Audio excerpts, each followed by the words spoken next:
Once upon a time, in a small village nestled between verdant hills, there was an elderly water bearer who had two large pots. Each pot hung on the ends of a pole, which she carried across the back of her neck. One of the pots was perfect and always delivered a full portion of water.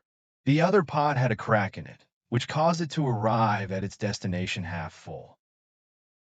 Every day, for 2 years, the woman made the same journey from the stream to her house, carrying water. The perfect pot was proud of its accomplishment, for it delivered its full portion of water each time. But the cracked pot felt ashamed of its imperfection and was miserable that it was able to accomplish only half of what it had been made to do. After years of what it perceived to be a failure, the cracked pot spoke to the water bearer one day by the stream. "I am ashamed of myself, and I want to apologize to you, for I have been able to deliver only half of my load because this crack in my side causes water to leak out all the way back to your house. Because of my flaws, you have to do all of this work and don't get full value from your efforts." The old woman smiled and said, "Did you notice that there are flowers on your side of the path, but not on the other pot's side? That's because I have always known about your flaw. So I planted flower seeds on your side of the path, and every day while we walk back, you've been watering them. For 2 years, I've been able to pick these beautiful flowers to decorate my table. Without you being just the way you are, there would not be this beauty to grace the house." Moral of the story: each of us has our own unique flaws. We're all cracked pots, but it's the cracks and flaws that make our lives together so interesting and rewarding. You just got to take each person for what they are and look for the good in them.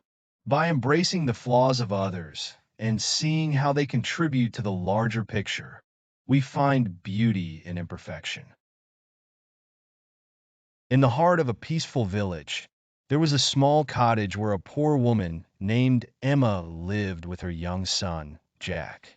Emma worked day and night, stitching clothes to support their humble lifestyle. Even though they had little, Emma always taught Jack to be kind and generous. One chilly winter's morning, as the first snowflakes began to fall, Jack spotted an old man sitting by the village fountain. He seemed cold and hungry. Jack's heart filled with compassion. He rushed back home and asked his mother if they could help the old man. Despite their limited resources, Emma smiled warmly and agreed. She packed a small parcel of bread and a warm blanket. Jack scurried back to the square and handed the parcel to the old man, who gratefully accepted it. The man's eyes twinkled with gratitude and surprise. From that day on, Jack would often find small gifts left at their doorstep: fresh vegetables, a loaf of bread, a warm scarf. It seemed someone was watching over them. Weeks passed, and the village was abuzz with tales of mysterious gifts appearing at people's doors. Some said it was a generous merchant, while others believed it was a wandering angel. Jack began to wonder if their act of kindness had inspired this chain of good deeds. Days turned into weeks, and as the snow melted into spring, the village held a celebration. To everyone's surprise, the old man appeared, now sprightly and content. It turned out he was indeed a merchant who had fallen on hard times. Jack's simple act of kindness had reminded him of the joy of giving. The villagers learned that small acts of kindness could create ripples. The story of Jack and the old man was retold for generations, a reminder that even the smallest deeds can lead to a small miracle. Once upon a time, in a world filled with laughter, chaos, and quirky little creatures known as minions, there was a village called Minionland.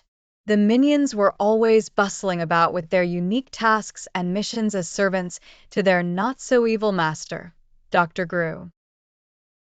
That year, Minionland was preparing for its annual contest, the biggest banana feast. As part of the feast, every team of minions had to collect as many bananas as possible and prepare the tastiest dishes in a day. The team that collected the most and made the finest dish would be awarded the Golden Banana Trophy, a stunning symbol of honor and pride for the entire year. Three little minions, Bob, Stuart, and Kevin, decided to form a team. While Bob was jolly and always talked about friendship, Stuart was on the rebellious side with an inclination towards individual glory, and Kevin, the tallest of them, had a passion for leadership. Excited about winning, Stuart quickly laid out his plan to act alone. "I can run faster alone and get more bananas," he boasted.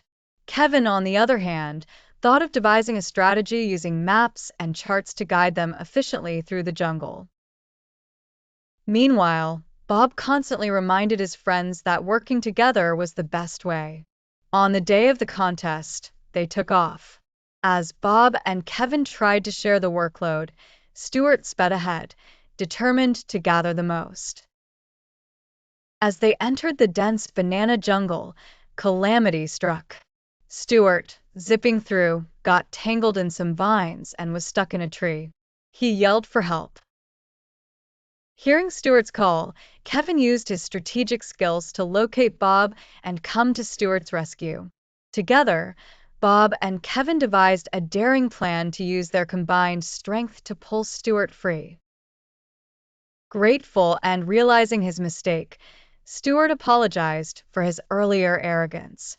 United, they worked together, laughing and helping each other out. With their efforts combined, they gathered a mountain of bananas and cooked up a feast fit for kings. Their teamwork and delicious banana pudding won them the Golden Banana Trophy. The moral of their adventure was clear. Alone we can do so little, together we can do so much. Teamwork brought them victory and solidified their friendship, reminding the minions and all of Minionland about the power of collaboration.